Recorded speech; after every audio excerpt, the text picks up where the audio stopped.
Good morning, class 7 students. Now we are starting the chapter 6, A Daughter's Trust.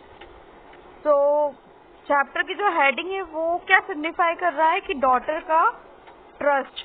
Daughter का किस पे trust है? Father mother अपने parents पे. और ये story एक girl की है और एक father की है, मतलब उसके पापा और उसकी story है. We all love our fathers very much, right? Yes, we do. And especially girls have more bond with their fathers and boys usually are more bond with their mothers, but that doesn't mean that both are not equal. Both are equal. Our parents, father and mother, both are equally important for us. Okay, so यहाँ पे एक लड़की और उसके पापा के बारे में बात की गई है. और जो लड़की है उसका उसके फादर पे ट्रस्ट, और ये एक्लिप्स के बारे में आपने सबने देखा होगा. ग्रहण जिसको बोलते हैं उसको बोलते हैं एक्लिप्स. अब ये दो टाइप के ग्रहण होते हैं, एक सूर्य ग्रहण एक चंद्र ग्रहण. That means solar eclipse and lunar eclipse. So moon eclipse और सन एक्लिप्स भी बोल सकते हैं हम उसको. तो अब ये लोग क्या है कि वहाँ देखने गए थे. किसको देखने गए थे? मून एक्लिप्स को, मतलब चंद्र ग्रहण को, चांद के ग्रहण को, मतलब जब पूरा चांद कवर हो जाता है वो देखने गए थे फादर और डॉटर. अब वहाँ पे ये लोग एक बीच पे थे और बीच से ये लोग वो एंजॉय कर रहे थे. लेकिन अब वो बीच कैसा था कि वहाँ की जो सैंड थी, मतलब जो वहाँ की बीच पे, आपको पता है ना बीच क्या होता है, वहाँ पे मिट्टी होती है, सैंड जो बोलते हैं, धूल होती है. धूल नहीं होती है, वो बारीक बारीक जो बालू रेती होती है उसको बोलते हैं सैंड, और वो उसको बोलते हैं बीच की सैंड. और वो कौन सी सैंड में थे ये लोग? क्विक सैंड में, मतलब जो दलदल होता है. तो रेत का दलदल, एक रेत के दलदल में ये लोग पहुंचे, मतलब जहाँ पहुंचे. और जो गर्ल थी वो बहुत ज्यादा डर गई, क्योंकि क्या होता है कि आप में से आई डोंट थिंक कोई भी दलदल में घुसा होगा या बाय मिस्टेक आप किसी दलदल में आपका पैर गया होगा, बट इट हैपन्स. तो क्या होता है, I tell you, it's a marshy area. मतलब बेसिकली हमको कीचड़ का दलदल पता है. अब वो कीचड़ का दलदल क्या होता है? कीचड़ होता है और उसमें हम धंसते जाते हैं. मतलब जो मिट्टी रहती है उसमें इतना ज्यादा पानी रहता है, इतनी ज्यादा नमी रहती है कि नीचे की पूरी गीली रहती है मिट्टी, और अगर हम पैर डालते तो हमारा पैर नीचे जाता जाता धंसते जाते हैं हम, और पूरे धंस जाते हैं, और फिर हमारी सांस भी रुक जाती है और डेथ भी हो सकती है उससे. अगर आपको किसी ने रेस्क्यू नहीं किया है तो आप उसमें से निकल ही नहीं सकते हैं. इवन आपका पास किनारा होगा लेकिन वो मिट्टी इतनी चिकनी हो जाती है कि आप नहीं निकल सकते. अगर आपके पास कोई हेल्प के लिए हो, रस्सी वगैरह कोई दे, तो आप उसको खींच के निकल सकते हो. आपने मूवीज में देखा होगा, और might be we have seen in the cartoons, most of the cartoons वो चीज आती है. तो यहाँ पे बीच पे जो सैंड रहती है, जो रेत रहती है बीच की, उसका दलदल की बात कर रहे हैं, उसको क्या बोलते हैं? Quick sand. ठीक है. तो वो फादर और डॉटर उसमें फंस गए थे, और फिर फादर ने उसको कुछ टिप्स बताई, ट्रिक्स बताई, जिससे कि वो उसमें से निकल पाए. ठीक है. So that's how she trust on her father. अगर वो उसके फादर पे ट्रस्ट नहीं करती और वो डर जाती हो तो वो शायद बच नहीं पाती, लेकिन उसने ट्रस्ट किया इवन दो. और जो फादर थे उन्होंने भी उसको बहुत आराम से उसको सिचुएशन से बाहर निकलने के लिए हेल्प किया. So let's get started. A daughter's trust, chapter 6. Faith can overcome all difficulties, all fears. Do you agree? So faith, किसी के ऊपर विश्वास करना, उससे क्या होता है कि आप अपनी सारी डिफिकल्टीज मतलब खत्म हो जाती. और मैंने ये नहीं कहा है कि आप एग्जाम में बैठे और आपने टॉपर से पूछा कि इसका आंसर 5 है क्या, तो उसने कहा हाँ 5, सॉरी उससे पूछा आपने कि क्या है इसका आंसर, उसने कहा 5 है. कभी कभी टॉपर भी गलत निकल जाता है, आपने 5 लिख दिया और पता चला आपका आंसर पहले 2 आ रहा था, वो सही था और उसका आंसर गलत है. तो ये बात अलग हो जाती है विश्वास की. और जो फादर मदर, अपने जो पेरेंट्स रहते हैं या अपने जो रियल ब्रदर सिस्टर्स रहते हैं, उनके ऊपर जो फेथ रहता है, जो विश्वास रहता है, वो अलग रहता है. अपना आपकी जो फैमिली, सपोज ज्वाइंट फैमिली, आपको सब पे ट्रस्ट है, तो वो आपके बारे में कुछ गलत नहीं करेंगे, मतलब कुछ बुरा नहीं सोचेंगे.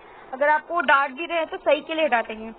और अगर आपको सपोज आपसे पढ़ाई नहीं हो रही है और आपकी मदर ने बोला कि बेटा कोई बात नहीं, पढ़ ले, थोड़ा सा पढ़ ले, बाकी कल पढ़ लेना, या तू कर सकता है या तू कर सकती है, ये चीज तू कर सकती है, I know you are very brave. वो जो हिम्मत होती है वो इम्पोर्टेंट होती है, राइट. उससे आप कोई सी भी डिफिकल्टीज ओवरकम कर सकते हैं. So yes, it is true that faith, किसी के ऊपर विश्वास, या हम कोई हम पे अगर विश्वास करे तो उससे हमारी मुश्किल, बहुत सारी मुश्किल हल हो सकती है और हमारा डर भी सही होता है, right.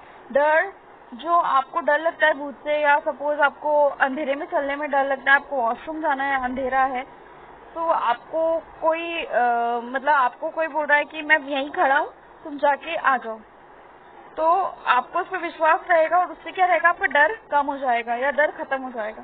That is great. Let's get start. It was a day of solar eclipse, the last day of great vacation, and my 9-year-old daughter and I were caught in quicksand. We had been walking along the beach when the tide suddenly changed and we started to sink. Larissa looked at me, terror-stricken, moving senses. Quicksand, gobbling people up, no doubt flashing in her mind. अब क्या हुआ कि वो लोग solar eclipse देखने गए थे, मतलब जो एक्लिप्स होता है वो ग्रहण देखने गए थे, सूर्य ग्रहण देखने गए थे। सॉरी, मैंने इसमें चंद्र ग्रहण बोला बट वो एक्चुअली सूर्य ग्रहण था। तो वो ग्रहण देखने गए थे और लास्ट दिन था उनकी वेकेशन का, मतलब छुट्टी मनाने गए थे लोग, तो उनका आखिरी दिन था छुट्टी मनाने का। और उस टाइम पे, और जो उनकी डॉटर थी, मतलब उसके फादर बता रहे कि मेरी 9-year-old डॉटर थी, जो डॉटर के बारे में बात करें वो सिर्फ 9 साल की थी। And I were caught in quick sand, जैसे मैंने आपको बताया कि दलदल, यहाँ पे इसका मीनिंग भी लिखा, deep wet sand into one can sink. So गीली रेत जिसमें कोई धंस सके, मतलब अंदर घुस जाए, मतलब सपोज मैं एक जगह पे खड़ी हूँ और मैं नीचे होती जा रही हूँ, इसको बोलते हैं धंसना। We had been walking along the beach when the tide suddenly changed.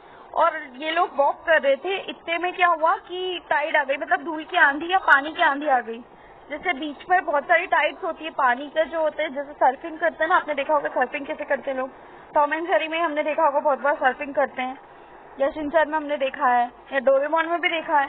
तो वो जो पानी में जो लहरें आती है, तो बहुत तेज आ गई लहर, और क्या हुआ कि वो लोग दलदल में फंस गए और वो नीचे धीरे धीरे धंसने लग गए, मतलब सिंक होने लगे अंदर। Larissa looked at me in terror stricken, और उस डॉटर का नाम क्या था, लैरिसा। उसने एकदम से उसके फादर को देखा, एकदम घबराई, ओह माय गॉड, अब क्या होगा, अब तो हम मर जाएंगे। लाइकवाइज अब बहुत डर आते हैं ना, जब उसको बोलते हैं terror stricken. Movie scenes of quicksand gobbling people up, और जो मूवी के सीन्स होते हैं कि लोग ऐसे मर रहे हैं, डर रहे हैं वगैरह, वो सारी चीजें उसके दिमाग में आने लगी है, no doubt flashing in our mind. और वो सारी चीजें वो सोचने लग गई कि अब धंस जाएंगे तो हम मर जाएंगे, या अब कोई ऑप्शन नहीं है, अब क्या करेंगे, आसपास कोई भी नहीं। सारी चीजें उसके दिमाग में क्लिक हो गई। और जैसे जिसमें लिखा हुआ है मूवीज वगैरह है, तो हम भी मूवीज वगैरह देखते तो कुछ भी ऐसा होता है तो हमको सडनली आ जाता है, अरे यार ऐसा मूवी में हुआ था, अगर सच में ऐसा हो गया तो वही चीज उसके दिमाग में फ्लैश आउट होने लगी। We had journeyed to Costa Rica for a retreat, father and daughter alone together on an adventure. I'd want to share a different world with her and for her experience a unique environment in its natural state. I'd selected a hotel on a less traveled area of the Pacific coast and had taken her places to shown her the things that most tourists never see. तो वो लोग बहुत दूर से journey करके आए थे, Costa Rica नाम की प्लेस पे, और ड्रेयर ट्रिप, मतलब कुछ खाने के लिए आए थे या रहने के लिए आए थे। फादर एंड डॉटर जो दोनों थे वो साथ में ही उस एडवेंचर पे निकले थे। I'd rather share a different world with her, और उसके फादर को उनकी डॉटर के साथ टाइम, जो उनकी लड़की उनके साथ टाइम स्पेंड करना था, इसलिए वो और उसको एक नए एक्सपीरियंस पे ले जाना था जो कि बहुत अलग हो और इन्वायरमेंट नेचर फ्रेंडली हो, मतलब इन्वायरमेंट से पास हो और नेचुरल वे में हो। मतलब जैसे वहाँ पे बीच था तो बहुत नेचुरल इन्वायरमेंट था, पानी के पास, पेड़ पौधों के पास, तो उसको वहाँ पे ले गए थे। और आई select a hotel one less travelled by, और उन्होंने एक ऐसी होटल सिलेक्ट की थी जो नेचर से बहुत कनेक्ट करती थी और बहुत कम लोग वहाँ पे आते थे। पैसिफिक कोस्ट पे उन्होंने चूज करी और उन्होंने उसको बहुत सारी प्लेसेस पे ले गए, और वो बहुत सारी टूरिस्ट, जो कि यूजुअली टूरिस्ट क्या होते हैं, अरे ये फेमस होटल है बस यहाँ आ जाओ। सपोज कोई मंदसौर है तो मंदसौर आया है तो सबने बोला पशुपतिनाथ चलो, पशुपतिनाथ चलो, और पशुपतिनाथ दिखा के या टीटी दिखा के आ गए। लेकिन यहाँ के पास बहुत सारी ऐसी जगह है जो हम दिखा सकते हैं लेकिन नहीं दिखाते, क्योंकि दो ही चीजें फेमस है तो वहाँ वहीं ले जाते। तो लाइकवाइज उन्होंने भी ऐसे ही किया, उन्होंने उस चीज को छोड़ के ऐसी जगह, नई जगह एक्सप्लोर करने के लिए वो होटल ली। Our hotel was reasonably elegant, far from being the typical beach resort. The area was remote, with few stores and tourist attraction. Our last plan had ever been bus over the almost abandoned runaway to Chekhov from Gorge before we could land. We had explored the capital city of San Jose and had ridden mountain train down the coast.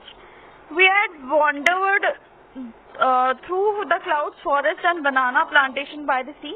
The eclipse would be highlight of our tree, or so as I thought.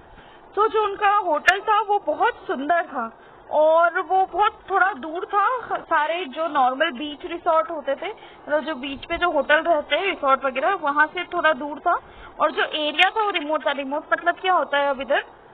Remote मतलब होता है जो कच्चा पक्का area होता है, मतलब जहाँ पे बहुत कम लोग जाते हैं उसको बोलते हैं रिमोट एरिया, जो कि खतरे की स्थिति में बोल सकते हैं कि वहाँ पे कुछ भी हो सकता है, प्रॉपर सिक्योरिटी वगैरह नहीं और मतलब रिस्क रहती है, तो उसको बोलते हैं रिमोट.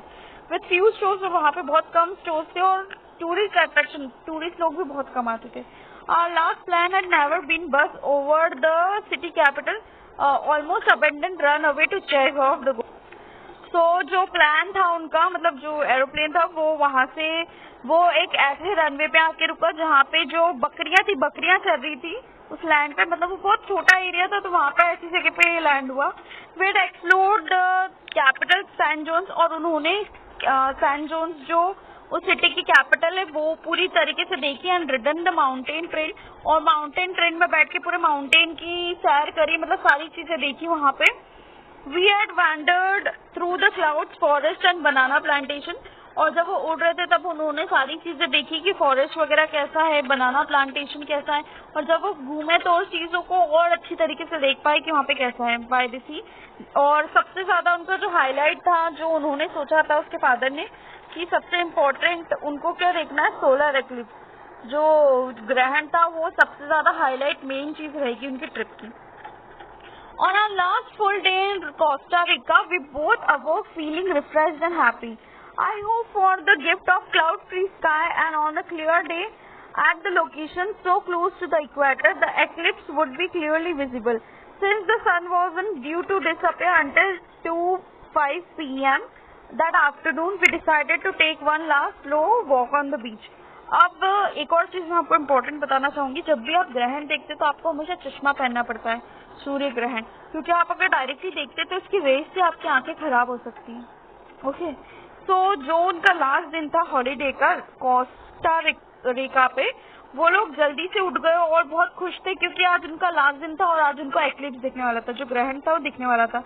और उसके फादर ने सोचा कि एक बहुत अच्छा गिफ्ट होगा मेरी बेटी के लिए, एक क्लाउड फ्री स्काई, मतलब आसमान में बादल नहीं थे ज्यादा और क्लियर दिन था और पूरी लोकेशन बहुत अच्छे से दिख रही थी. And we were close to the equator, क्योंकि वो इक्वेटर, वो जो एरिया था हमने सोशल में ग्लोब देखा होगा, उसके पास में इक्वेटर था. The eclipse would be clearly visible, और जो ग्रहण था वो उनको क्लियर दिखेगा. या वो लोग बाइनोकुलर से भी देख सकते हैं उस एक्लिप्स को, क्योंकि डायरेक्टली तो हम देख नहीं पाते, तो जो बाइनोकुलर रहते दूरबीन वगैरह से या टेलीस्कोप से, मतलब टेलीस्कोप आपको पता है इंस्ट्रूमेंट जिससे देखते हैं हम स्टार्स वगैरह वो.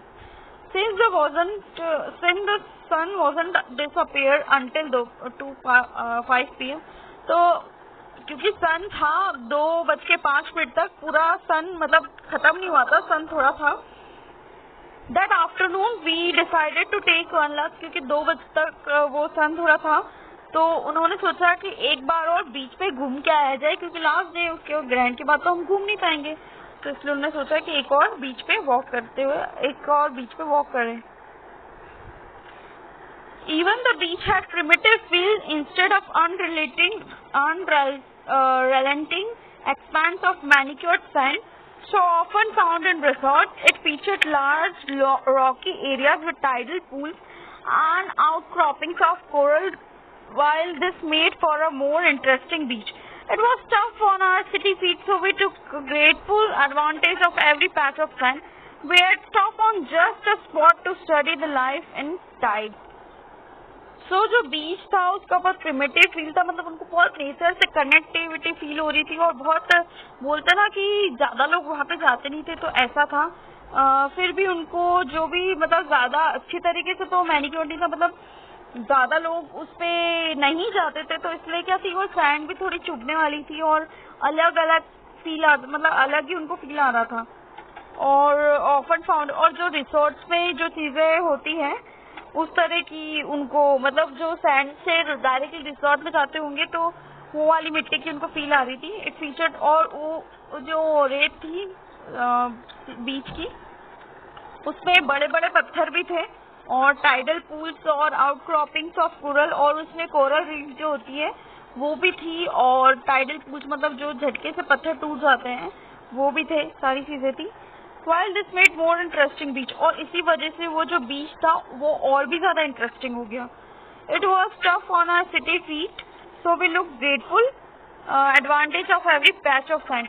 और जैसे हमारी सिटी लाइफ से बहुत ज्यादा मुश्किल है, हम सिटी लाइफ में रहते हैं तो हम यूजुअली ऐसी जगहों पे नहीं जा पाते, बहुत कम, जैसे हॉलीडेज वेकेशन पे जा पाते।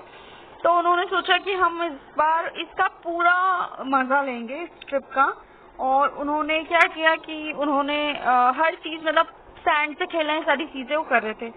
वे stop on just a spot to study the life in tidal pot. So वो एक जगह पे रुके, क्योंकि उनको देखना था कि टाइडल एरिया, मतलब जो जहाँ पे बहुत सारी टाइड्स आती, जो पानी की बहुत तेज लहरें आती है, वाटर करंट्स जो होते हैं, वो वहाँ पे उनको देखना था कि वहाँ पे कैसी लाइफ होती है। तो वो एक जगह पे रुके। Will stop up to here and later we will study continue tomorrow again in the next session। Again आपको नेक्स्ट सेशन जो होगा वो मेरा लाइव होगा, और इसके आपको मीनिंग्स फाइंड करने और मुझे फोटोज भेजने, तभी आपकी अटेंडेंस लगेगी।